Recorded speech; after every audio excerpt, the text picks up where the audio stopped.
Baiklah, Assalamualaikum warahmatullahi wabarakatuh. Perkenalkan, nama saya Egi Safitri, NIM 17029014. Di sini saya ingin mengajukan proposal saya mengenai penerapan model Quidat Discovery Learning terhadap kemampuan penalaran adiktif matematika di kelas 8 SMP Negeri 30 Padang. Dengan dosen pembimbing Ibu Dr. Yulianti Harisman, SSI MPD. Nah, di sini untuk bab satunya pendahuluan yang A, latar belakang masalah. Pendidikan merupakan suatu usaha sadar sekelompok orang sebagai proses pembelajaran untuk mendapatkan suatu pengetahuan, keterampilan, dan kemampuan lainnya yang dilaksanakan melalui kegiatan pengajaran atau pelatihan. Sebagaimana yang telah dicantumkan dalam Undang-Undang Nomor 20 Tahun 2003 tentang Sistem Pendidikan Nasional menyatakan bahwa pendidikan adalah usaha sadar dan terencana untuk mewujudkan suasana belajar dan proses pembelajaran agar peserta didik secara aktif mengembangkan potensi dirinya untuk memiliki kekuatan spiritual, keagamaan, pengendalian diri, kepribadian, kecerdasan, akhlak mulia, serta keterampilan yang diperlukan dirinya, masyarakat, bangsa, dan negara. Pendidikan bisa dilaksanakan kapanpun dan dimanapun, baik di rumah, sekolah, lingkungan, pergaulan, atau yang lainnya. Oleh karena itu, dengan pendidikan, peserta didik dapat mengembangkan kemampuan secara maksimal agar mampu berjuang membawa negara bersaing pada perkembangan zaman. Salah satu langkah awal dalam menghadapi pendidikan yang sesuai dengan perkembangan zaman, pemerintah selalu melakukan pembaruan dalam mutu pendidikan di sekolah termasuk pada sekolah menengah pertama. Sebagaimana yang tercantum dalam Peraturan Menteri Pendidikan dan Kebudayaan Nomor 22 Tahun 2016 tentang standar proses pendidikan dasar dan menengah disebutkan bahwa proses pembelajaran pada satuan pendidikan diselenggarakan secara interaktif, inspiratif, menyenangkan, menentang, memotivasi peserta didik untuk partisipasi aktif, serta memberikan ruang yang cukup bagi prakarsa, kreativitas, dan kemandirian sesuai dengan bakat, minat, dan perkembangan fisik serta psikologis peserta didik. Nah, di sini termasuk dalam pembelajaran matematika karena matematika itu merupakan disiplin ilmu yang berkesinambungan dan dibutuhkan dalam kehidupan sehari-hari. Pembelajaran matematika pada dasarnya bertujuan untuk melatih pola pikir dan pola sikap peserta didik untuk mencapai kompetensi matematika.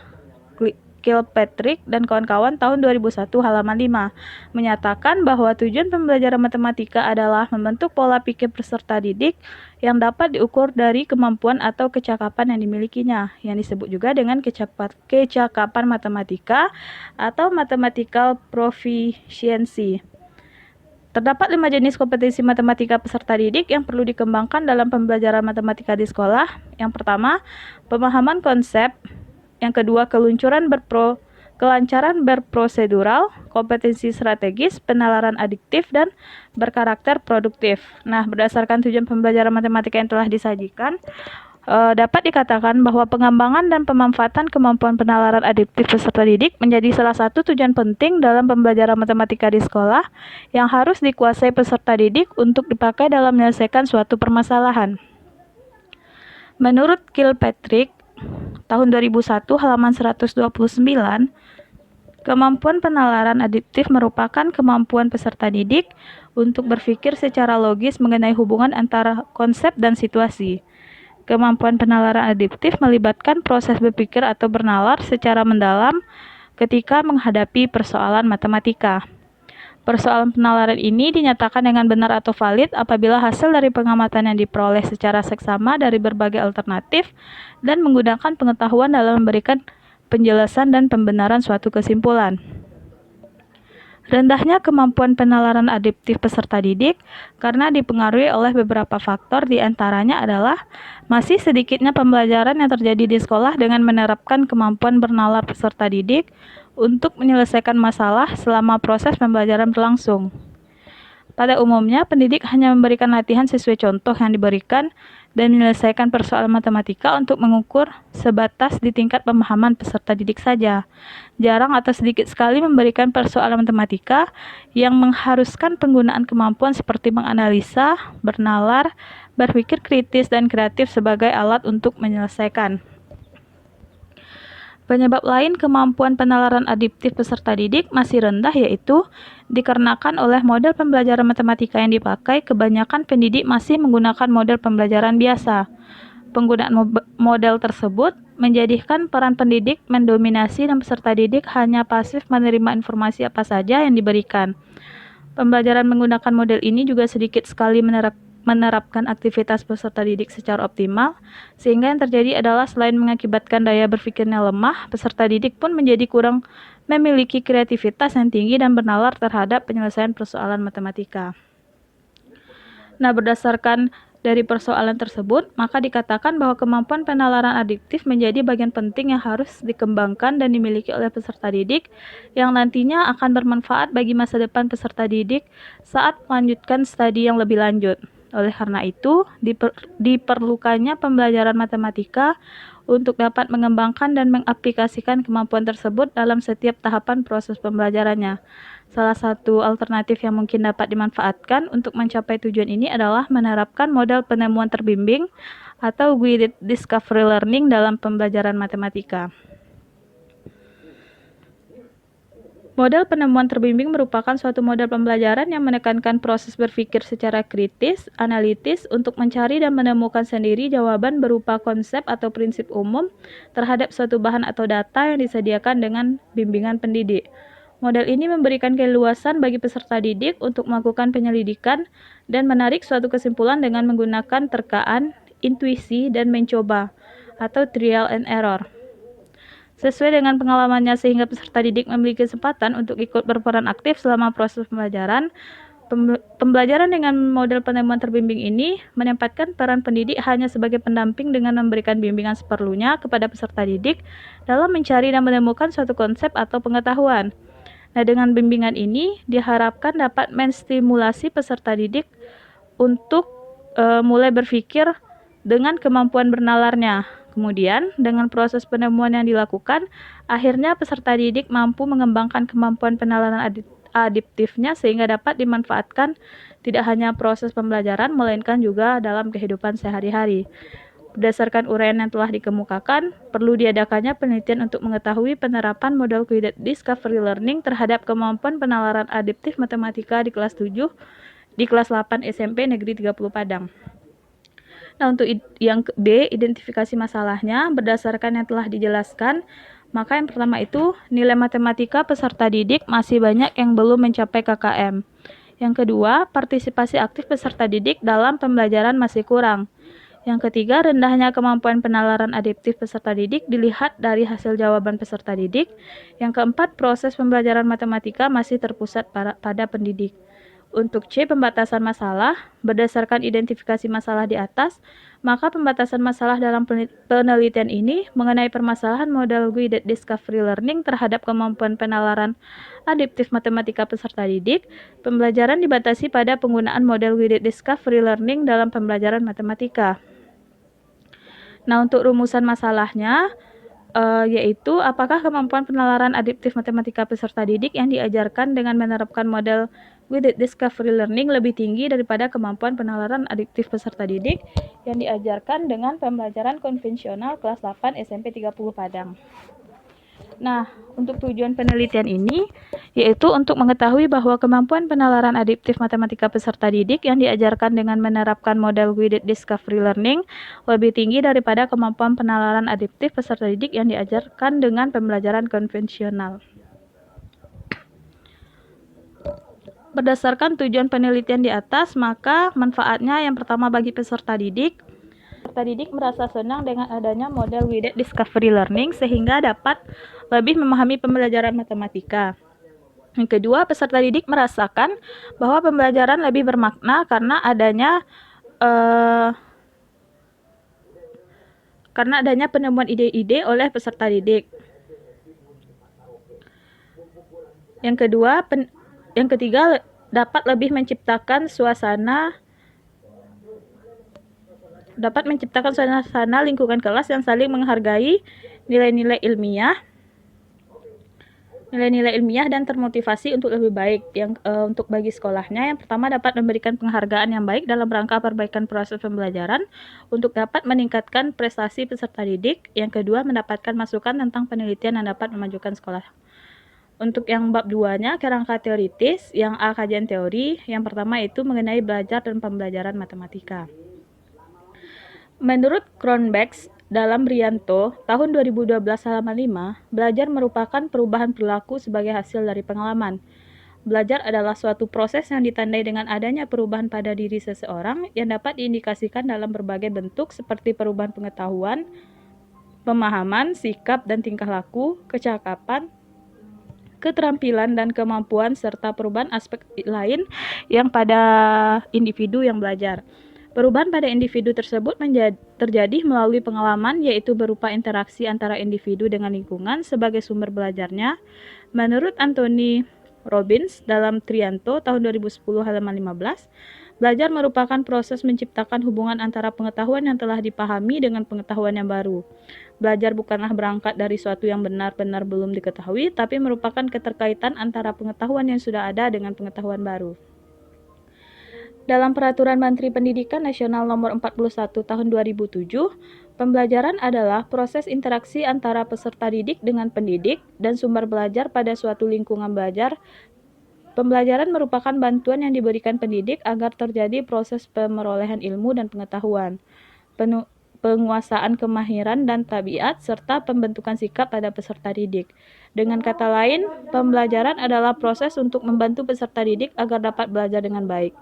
Menurut Suherman dan kawan-kawan, tahun 2003 halaman 8, pembelajaran merupakan upaya penataan lingkungan yang memberikan nuansa agar program belajar tumbuh dan berkembang secara optimal. Pembelajaran adalah proses, cara dan perbuatan mempelajari yang berpusat pada peserta didik dan guru, mengorganisir lingkungan terjadinya pembelajaran. Jadi, pembelajaran itu adalah proses interaksi antara peserta didik dengan pendidik, di mana proses tersebut berpusat pada peserta didik, dan pendidik hanya sebagai fasilitator yang menyediakan fasilitas belajar bagi peserta didik sehingga tercipta suasana belajar yang optimal. Matematika diambil dari bahasa Yunani mathematike yang berarti relating to learning. Kata ini mempunyai akar kata mathema yang berarti pengetahuan atau ilmu. Secara etimologis, matematika berarti ilmu pengetahuan yang diperoleh dengan bernalar. Elea Tinggi dalam Suherman dan kawan-kawan 2003 halaman 16. Menurut James dalam Suherman dan kawan-kawan, matematika itu ilmu tentang logika mengenai bentuk, susunan, besaran, dan konsep yang berhubungan antara satu dengan yang lainnya.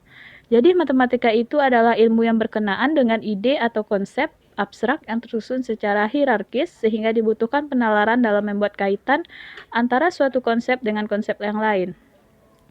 Nah, dapat disimpulkan bahwa pembelajaran matematika itu adalah interaksi antara peserta didik dengan pendidik dalam berpikir untuk menemukan jawaban terhadap masalah yang dihadapi dengan menggunakan hubungan antara gagasan matematika yang bertujuan untuk mencapai hasil belajar matematika yang lebih optimal. Yang kedua, mengenai model guided discovery learning. Yang A, model pembelajarannya, di mana suatu cara atau langkah yang digunakan untuk pendidik yang bertujuan untuk membantu peserta didik mencapai tujuan pembelajaran. Menurut Wahab, tahun 2007, halaman 52, model pembelajaran adalah sebuah perencanaan pengajaran yang menggambarkan proses yang ditempuh pada proses belajar mengajar agar Menurut Wahab tahun 2007 halaman 52, model pembelajaran adalah sebuah perencanaan pengajaran yang menggambarkan proses yang ditempuh pada proses belajar mengajar agar dicapai perubahan spesifik pada perilaku peserta didik seperti yang diharapkan. Sejalan dengan pemikiran di atas, Komalasari 2010 halaman 57 mengemukakan bahwa model pembelajaran pada dasarnya merupakan bentuk pembelajaran yang tergambar dari awal sampai akhir yang disajikan secara khas oleh pendidik. Selanjutnya, Rustaman tahun 2011 mengungkapkan bahwa pengembangan model pembelajaran menurut pandangan konstruktivisme aktivis harus memperhatikan dan mempertimbangkan pengetahuan awal siswa yang mungkin diperoleh di luar sekolah serta dalam pembelajarannya harus melibatkan peserta didik dalam suatu kegiatan yang nyata. Berdasarkan pendapat tersebut, penulis menyimpulkan bahwa model pembelajaran merupakan suatu perencanaan yang telah disusun secara sistematis yang digunakan untuk dijadikan pedoman dalam mengajar untuk mencapai tujuan pembelajaran. Yang kedua, model guided discovery learning, di mana suatu pendekatan mengajar pendidik memberi peserta didik contoh-contoh topik spesifik dan memandu peserta didik untuk memahami topik tersebut. Menurut Egen 2012 halaman 177, Brunner dalam Widodo 2010 halaman 37.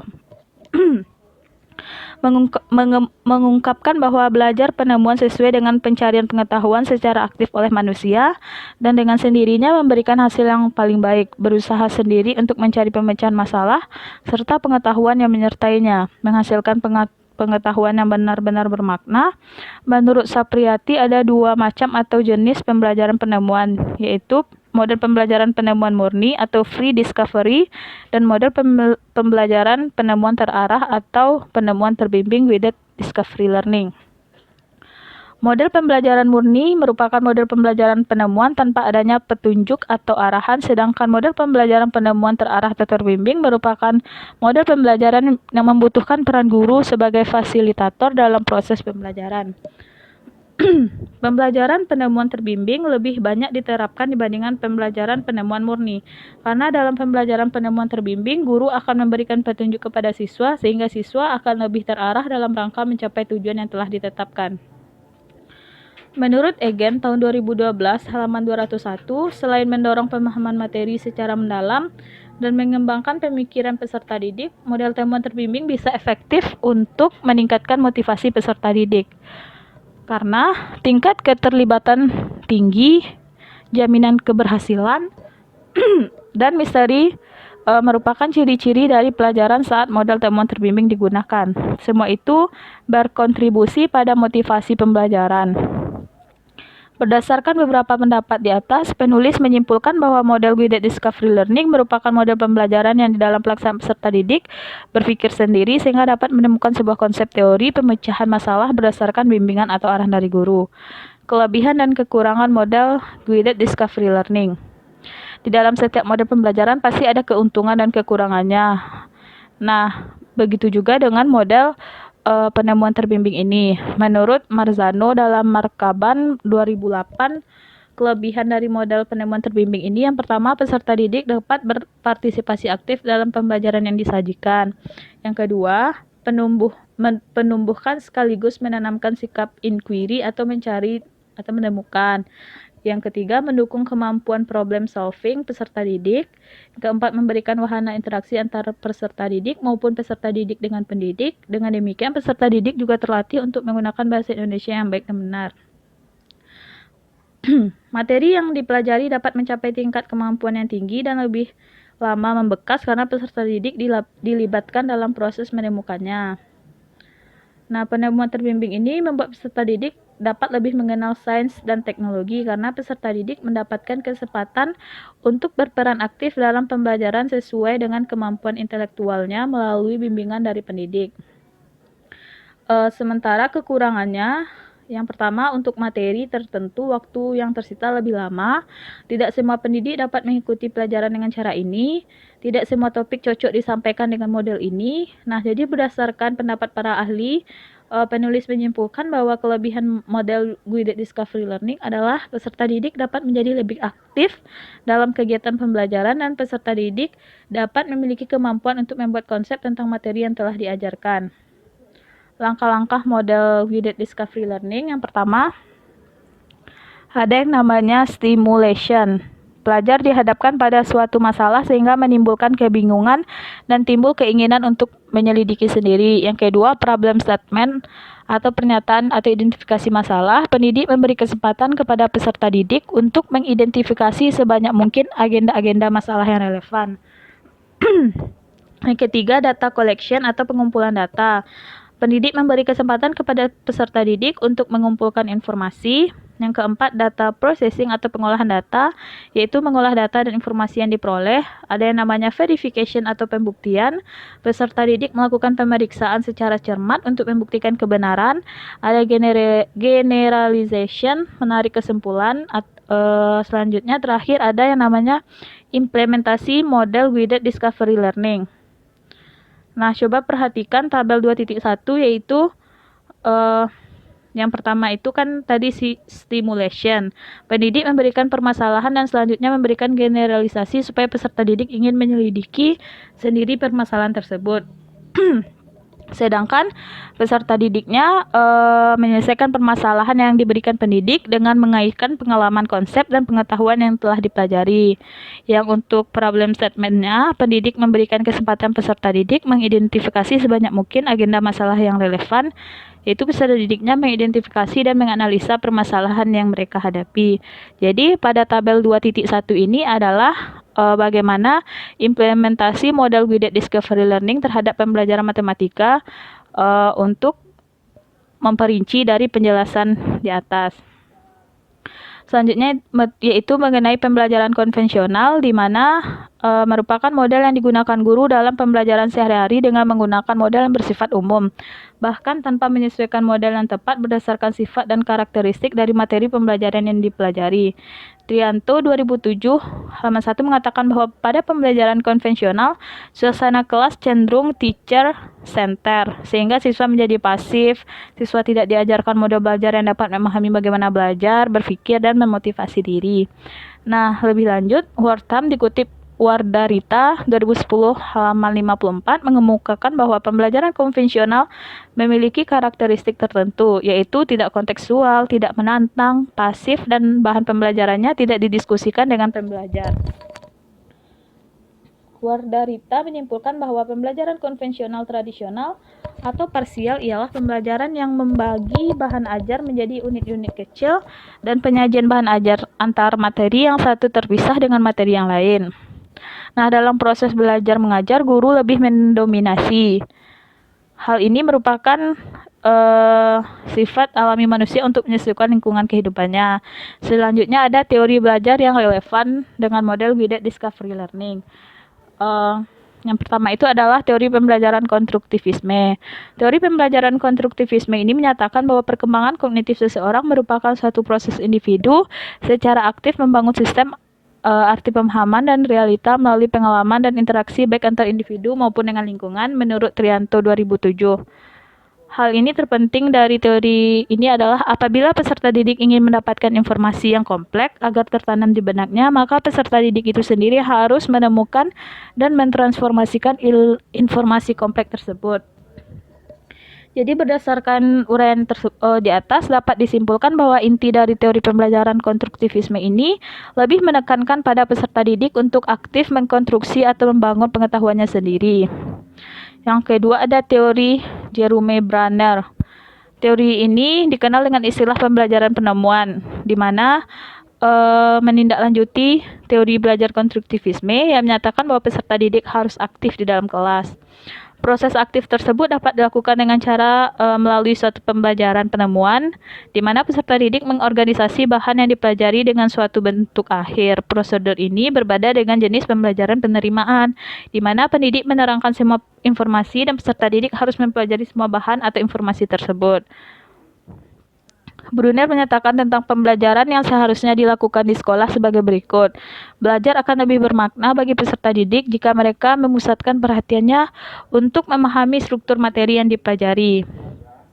Untuk memperoleh struktur informasi, peserta didik harus aktif, di mana harus mengidentifikasi prinsip kunci daripada hanya sekedar menerima penjelasan dari pendidik. Nah, berdasarkan uraian tersebut, maka dapat disimpulkan bahwa pembelajaran yang terjadi di sekolah sudah seharusnya dapat dilakukan dengan menggunakan pembelajaran mendorong kepada peserta didik untuk menemukan konsep atau pengetahuan yang sedang dipelajari secara mandiri. Pembelajaran ini dilakukan dengan cara pendidik menyediakan bahan yang di dalamnya dapat dimunculkan suatu masalah yang mendorong peserta didik untuk melakukan kegiatan seperti mengidentifikasi, memahami, sampai pada penemuan prinsip yang ada dalam bahan atau materi yang telah disediakan. Yang kelima ada kemampuan penalaran adaptif. Ya, pengertiannya, salah satu kecakapan yang harus dimiliki oleh peserta didik untuk menunjukkan kemampuan belajarnya. Adapun menurut Kilpatrick, Safford, dan Findel 2001 dalam bukunya Adding It Up, penalaran adaptif adalah kapasitas untuk berpikir secara logis, memperkirakan jawaban, memberikan penjelasan mengenai konsep dan prosedur jawaban yang digunakan, dan menilai kebenarannya secara matematika. Kilpatrick mengemukakan bahwa penalaran adaptif tidak hanya mencakup penalaran deduktif saja, yang hanya mengambil kesimpulan berdasarkan pembuktian formal secara deduktif, tapi penalaran adaptif juga mencakup intuisi dan penalaran induktif dengan pengambilan kesimpulan berdasarkan pola analogi dan metafora.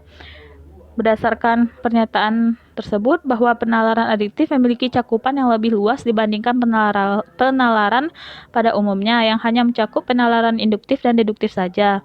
Karena dalam prosesnya penalaran adaptif juga melibatkan proses intuisi. Sedangkan penalaran deduktif itu penarikan kesimpulan yang berdasarkan aturan yang telah disepakati.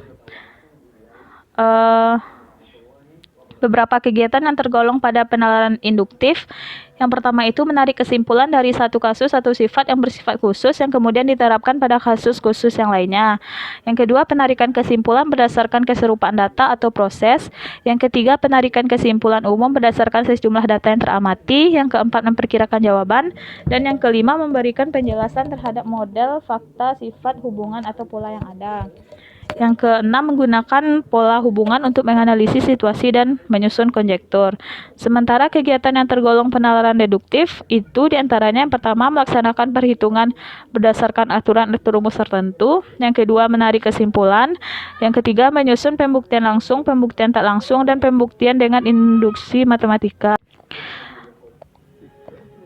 Menurut Siti, istilah intuisi atau intuitif adalah kognisi yang ditangkap secara langsung tanpa atau sebelumnya membutuhkan pembenaran atau interpretasi.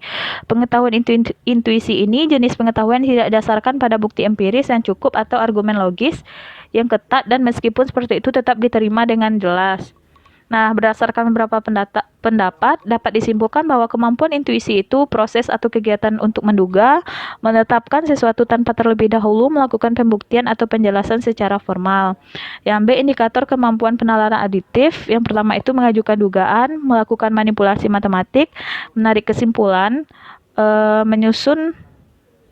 memeriksa kesahihan suatu argumen, dan menentukan pola atau sifat dari gejala matematis untuk membuat generalisasi. Menurut Kilpatrick, yang pertama itu mengajukan dugaan atau konjektur, menarik kesimpulan, memeriksa kesahihan suatu argumen, memberikan alasan terhadap kebenaran, dan menemukan pola terhadap suatu gejala matematis. Nah, sehingga dapat disimpulkan bahwa indikator yang akan digunakan untuk kepentingan penelitian mengacu pada indikator yang dikemukakan oleh Kilpatrick, yaitu mengajukan dugaan atau konjektur, menarik kesimpulan secara logis terhadap suatu pernyataan, memeriksa kesahihan suatu argumen, memberikan alasan terhadap kebenaran suatu pernyataan, dan menemukan pola terhadap suatu gejala matematis. Yang membedakan penalaran adaptif dengan penalaran lainnya, yang pertama itu indikatornya. Pada penalaran matematis terdapat indikator melakukan manipulasi matematika, sedangkan adaptif tidak. Yang kedua, penalaran adaptif mencakup penalaran deduktif dan induktif, tetapi dapat juga mengambil kesimpulan berdasarkan pola analogi dan metafora. Yang ketiga, pembelajaran yang mengacu pada penalaran adaptif tidak hanya menekankan peserta didik menyelesaikan permasalahan saja. Yang B, penelitian relevan. Penelitian ini telah dilakukan oleh yang pertama, Jurnal Nasional Muhammad Arifuddin, yaitu penerapan model guided discovery learning pada materi trigono terhadap kemampuan penalaran adaptif siswa SMA. Yang kedua ada Jurnal Nasional Samiruddin, penerapan model penemuan terbimbing terhadap kemampuan pemecahan masalah siswa SMP yang ditinjau dari kemandirian belajar matematik. Yang ketiga ada Jurnal Nasional Siti Amaliyah Aryani, pengaruh model pembelajaran penemuan terbimbing terhadap hasil belajar matematika siswa kelas 7 SMP Negeri 3 Raha. Yang ketiga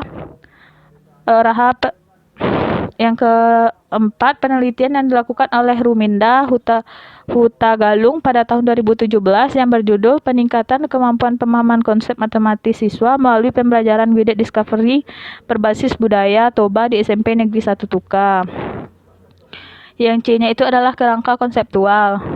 Kemampuan penalaran adiktif peserta didik kurang dan masih rendah. Salah satu faktor penyebabnya itu adalah partisipasi aktif peserta didik dalam pembelajaran masih kurang karena model pembelajaran yang digunakan oleh pendidik monoton dan membosankan, sehingga dibutuhkan model pembelajaran yang inovatif.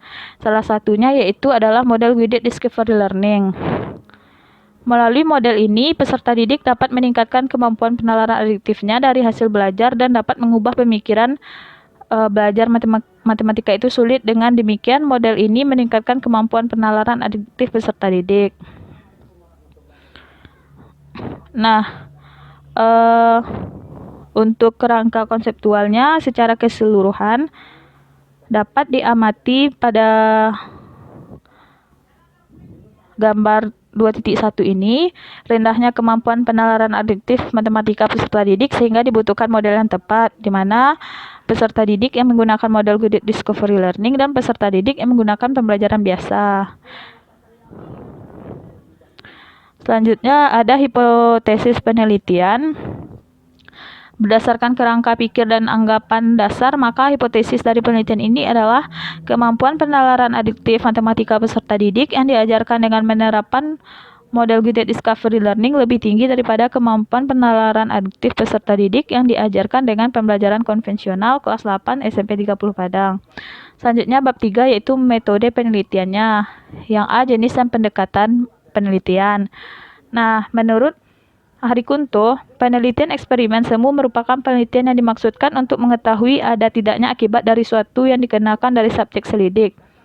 Caranya adalah dengan membandingkan satu atau dua kelompok eksperimen yang diberi perlakuan dengan satu atau lebih kelompok pembimbing yang tidak menerima perlakuan.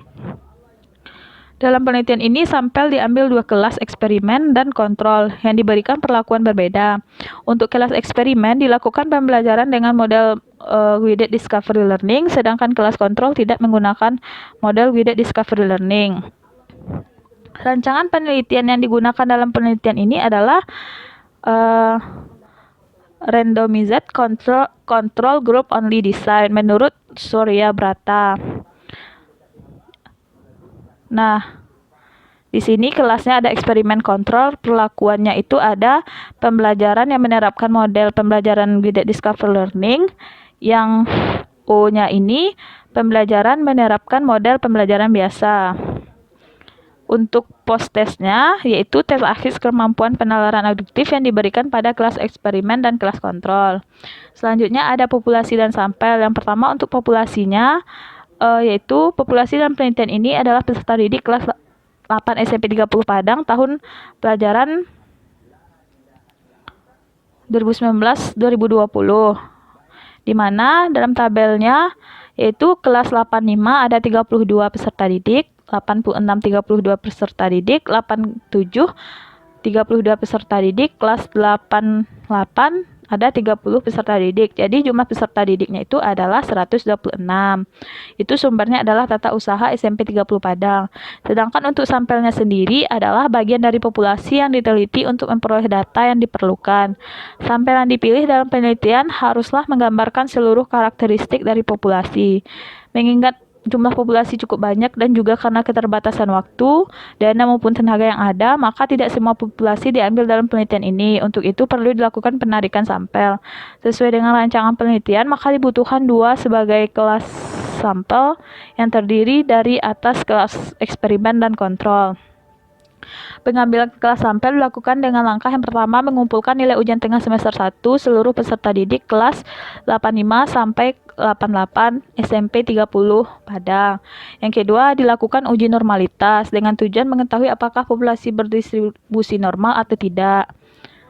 Uji normalitas yang peneliti lakukan menggunakan uji Lilliefors dan bantuan SPSS. Adapun langkahnya menurut Sujana adalah menyusun skor hasil belajar peserta didik dalam suatu tabel. Skor yang disusun mulai dari yang terkecil sampai terbesar. Yang kedua mencari skor baku dan skor mentah dengan menggunakan rumus ZI, yaitu XI dikurang X per S, di mana S ini adalah simpangan baku, X-nya itu skor rata-rata, X itu adalah skor yang diperoleh siswa KI. Yang ketiga, dengan menggunakan daftar distribusi normal baku dihitung peluang FZI sama dengan peluang Z kecil sama ZI.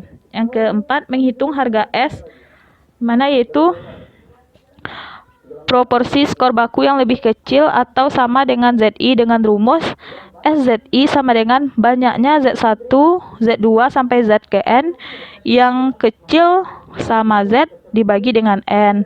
Selanjutnya menghitung selisih FZI dikurang SZI. Kemudian tentukan harga mutlaknya.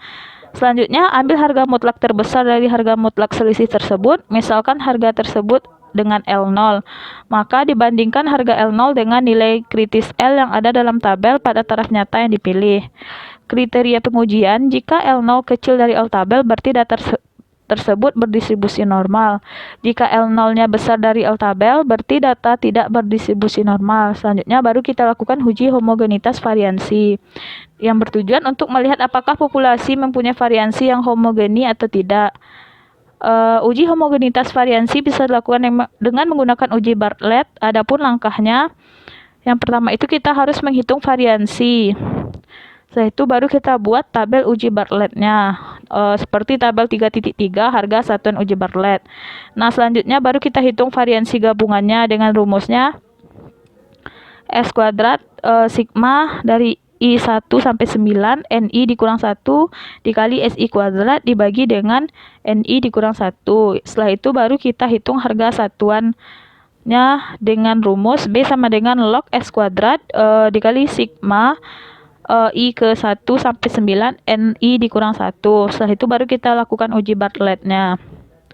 Nah, dengan taraf signifikan alfa dan K sama dengan banyak kelas, maka kriteria pengujiannya adalah tolak H0 jika X kuadrat besar dari X kuadrat 1 kurang A, K kurang 1, dan terima H0 jika sebaliknya.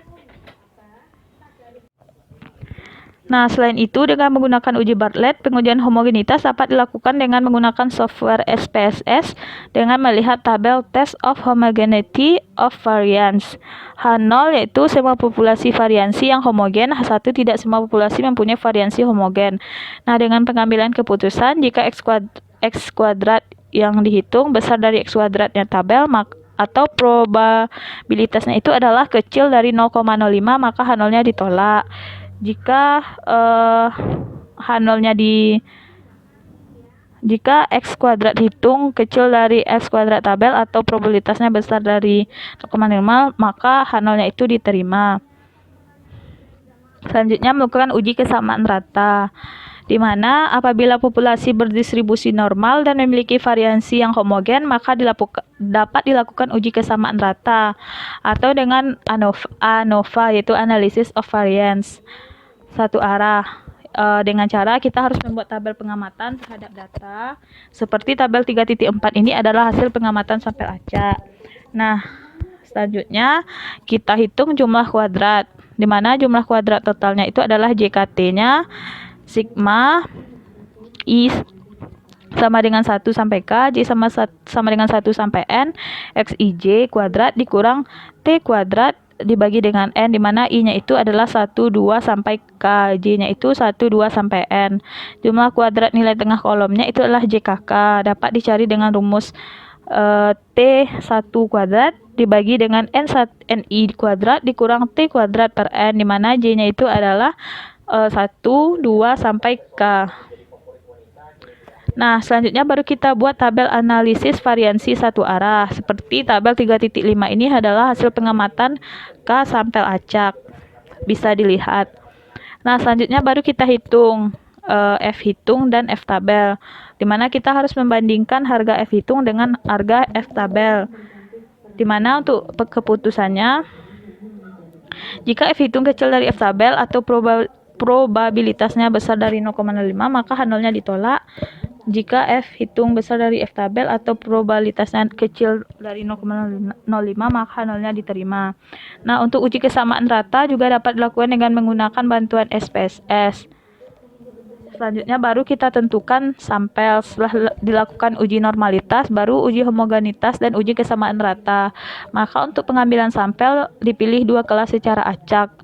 Pengambilan pertama itu kelas eksperimen, sedangkan pengambilan kedua itu adalah kelas kontrol. Selanjutnya yang C-nya itu adalah variabel dan data, di mana variabelnya ada variabel bebas, yaitu di sini variabel bebasnya adalah model guided discovery learning. Sedangkan variabel terikatnya itu adalah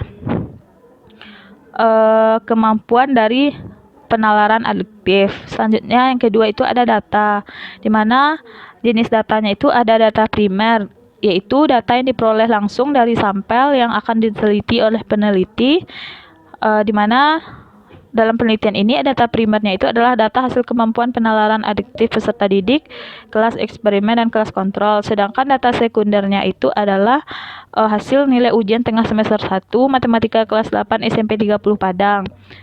Nah, untuk sumber datanya, yang pertama peserta didik kelas 8 SMP 30 Padang tahun ajaran 2019-2020 yang menjadi sampel dalam penelitian ini untuk mendapatkan data primer.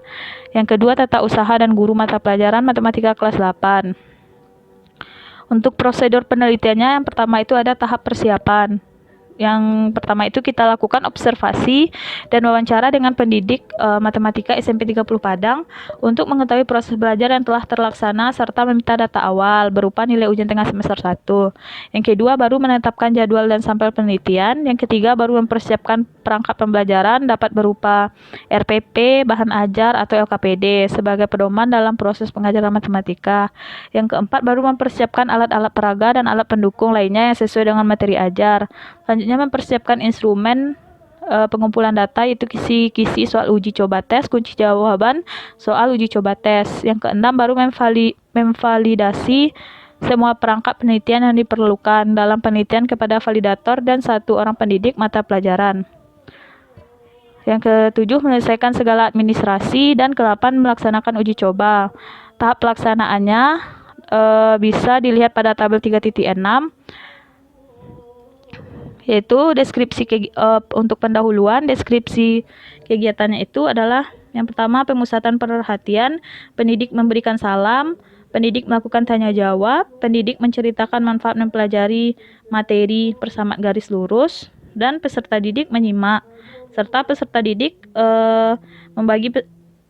menyimak informasi tentang cara belajar yang akan ditempuh. Selanjutnya baru pendidik membagi peserta didik dalam beberapa kelompok dan pendidik memberikan LKPD. Ini dilakukan selama 10 menit. Setelah itu baru kita lakukan pemberian rangsangan, di mana peserta didik diberikan stimulus berupa masalah yang terdapat pada LKPD.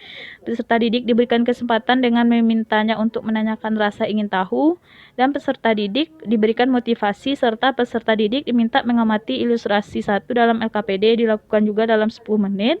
Setelah itu ada pernyataan atau identifikasi masalah, di mana peserta didik dalam kelompoknya termotivasi untuk mencoba masalah pada LKPD dengan caranya sendiri.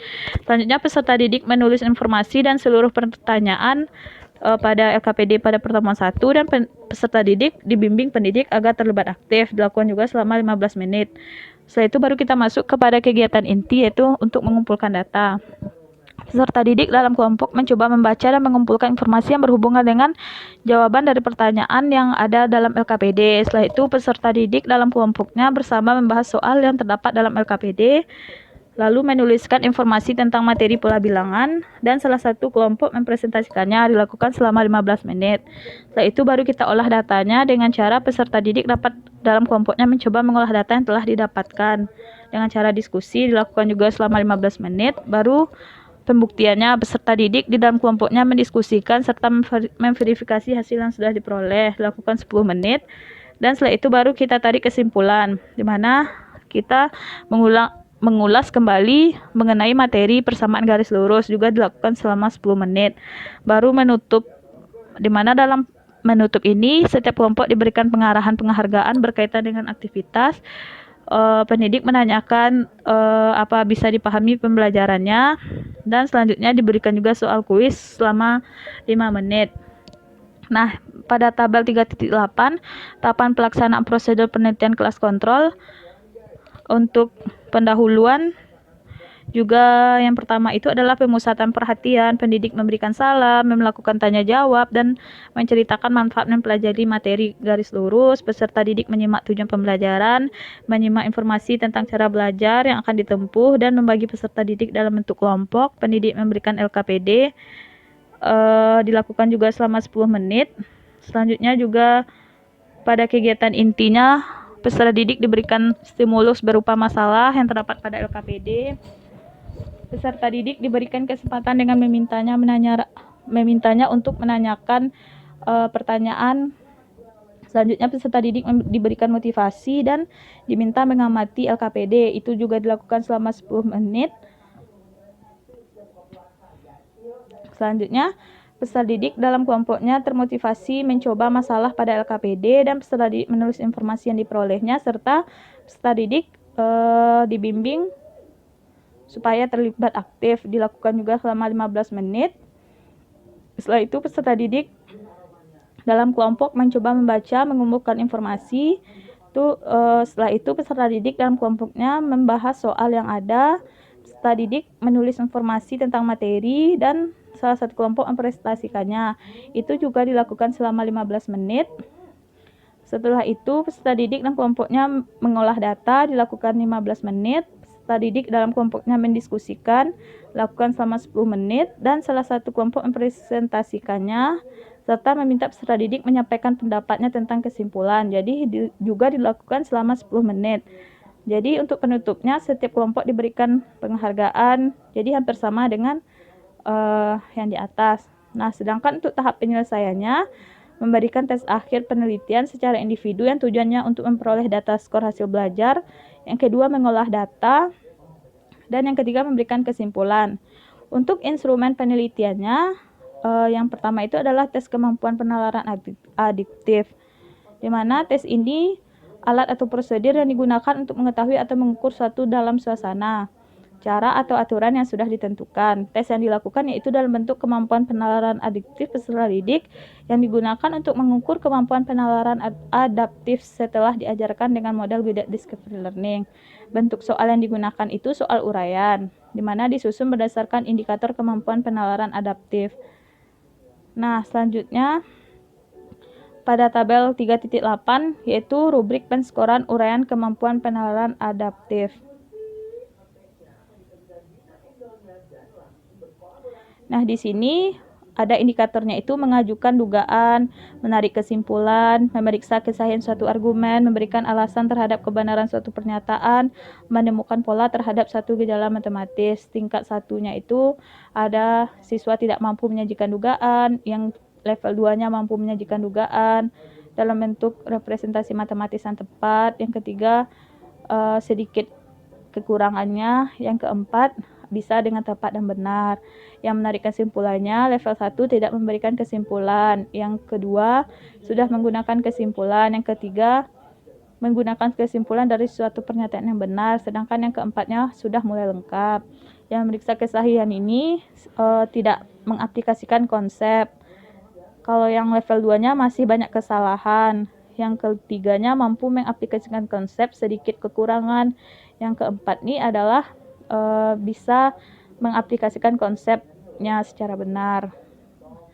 Untuk memberikan alasan terhadap satu pernyataan, untuk level 1-nya tidak mampu memberikan alasan, level 2-nya masih banyak kesalahan, level 3-nya mulai sedikit kekurangan, dan level 4-nya sudah sesuai. Nah, selanjutnya langkah-langkah tes yang diberikan itu adalah tes berupa esai. Yang pertama itu kita harus menyusun tesnya, yaitu membuat batasan terhadap materi pembelajaran, membuat kisi-kisi soal, dan menyusun butir-butir soal. Yang B baru di validitas tes, di mana tingkat ketepatan tes. Suatu tes dikatakan valid apabila tes tersebut dapat mengukur apa yang seharusnya diukur.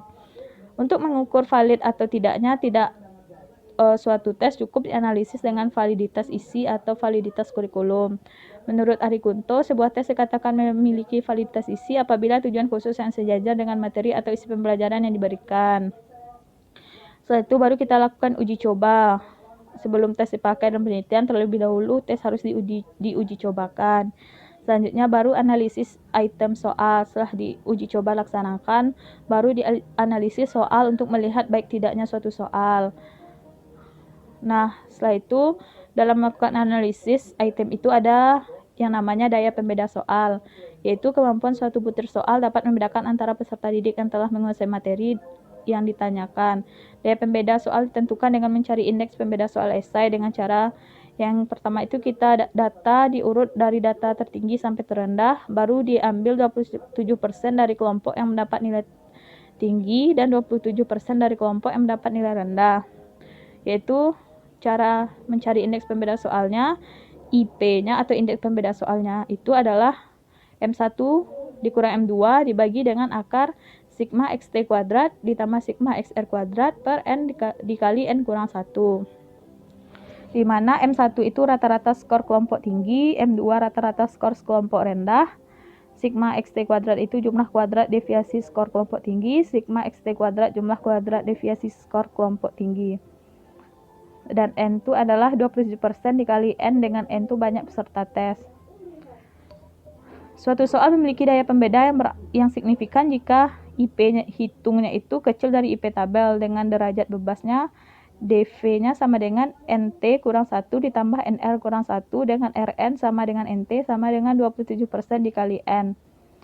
Selanjutnya baru dihitung indeks kesukaran soal, di mana suatu bilangan yang menunjukkan sukar atau mudahnya suatu soal.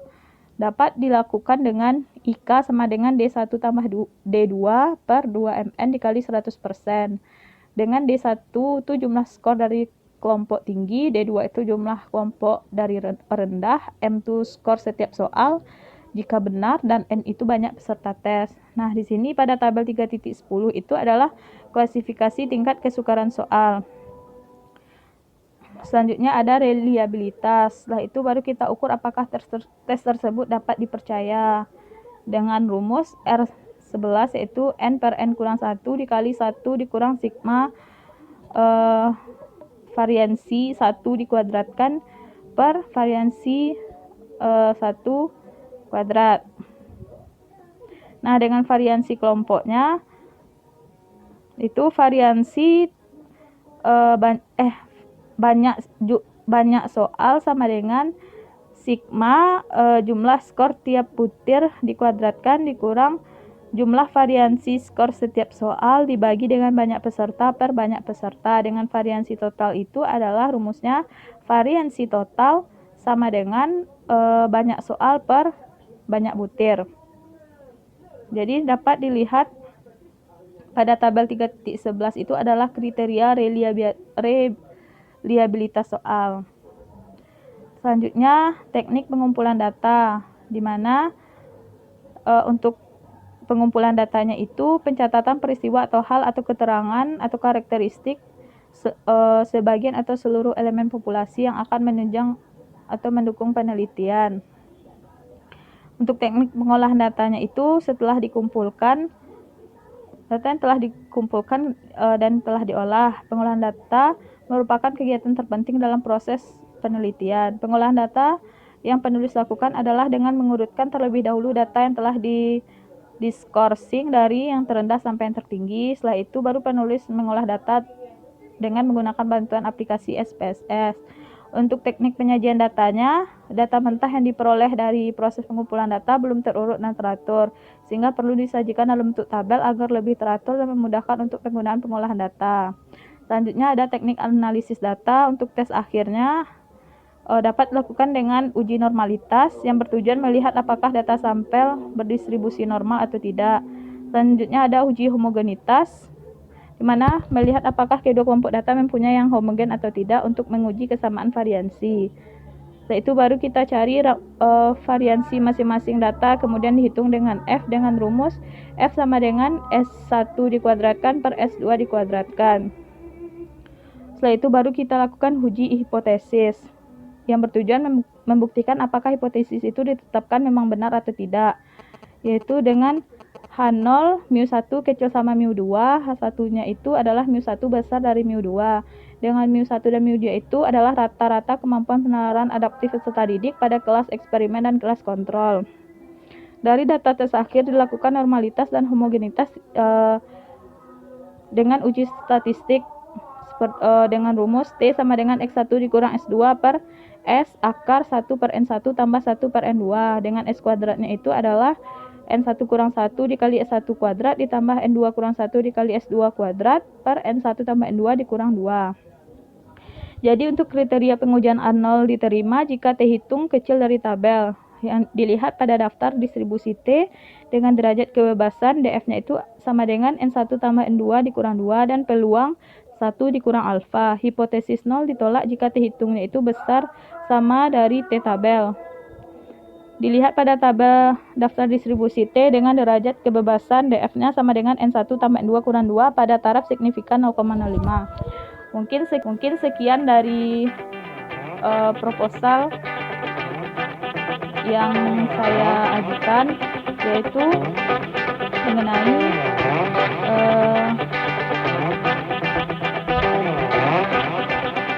penerapan model Wheeler discovery learning terhadap penerapan pengeluaran